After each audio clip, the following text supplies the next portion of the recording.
ये जो आप अभी पतंग देख रहे हैं, इन पतंगों को बस थोड़ी देर में आवाम के सामने जलाया जाएगा। ये वही पतंगे हैं जिसकी वजह से एक नौजवान जिसका नाम आसिफ था उसकी जान चली गई। पंजाब पुलिस ने पूरे सूबे में पतंगों की कार्रवाई को बढ़ा दिया है। पंजाब पुलिस ने पूरे सूबे में पतंगों की कार्रवाई को बढ़ा दिया है। वज़ीर आला मरियम नवाज की हिदायत पर पुलिस ने पतंगों की कार्रवाई और फरोख्त के खिलाफ कार्रवाई में इजाफा किया है। पुलिस ने पतंगों के मैन्युफैक्चरिंग, खरीदो फरोख्त और इस्तेमाल करने वालों को गिरफ्तार कर लिया है। लाहौर में 29 पतंग उड़ाने वालों को गिरफ्तार कर लिया है और उनकी सारी पतंगों और केमिकल को भी जब्त कर लिया गया है। शॉप में एक पतंग फरोख्त कार से 2000 पतंग और 50 केमिकल डोर जब्त की गई है। फैसलाबाद में डोर बनाने वाली फैक्ट्रियों पर छापे कार्रवाई के दौरान 13 मुजरिम गिरफ्तार किए गए। पुलिस ने डोर बनाने वाली मशीन, पतंगों के मवाद को भी जब्त कर लिया है। कसूर में डोर बनाने वाली फैक्ट्रियों पर 13 पतंग फरोख्त कारों को गिरफ्तार किया गया। पुलिस के मुताबिक तकरीबन 30,000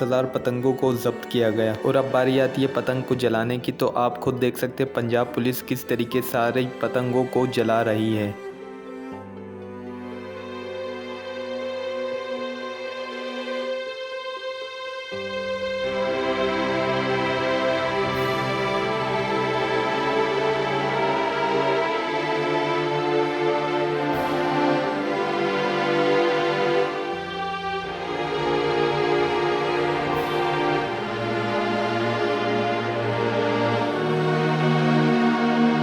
दोस्तों, अगर वीडियो थोड़ी सी भी अच्छी लगी हो तो वीडियो को लाइक करके चैनल को सब्सक्राइब ज़रूर कर दें ताकि हर आने वाली वीडियोज़ आप तक पहुंच सके।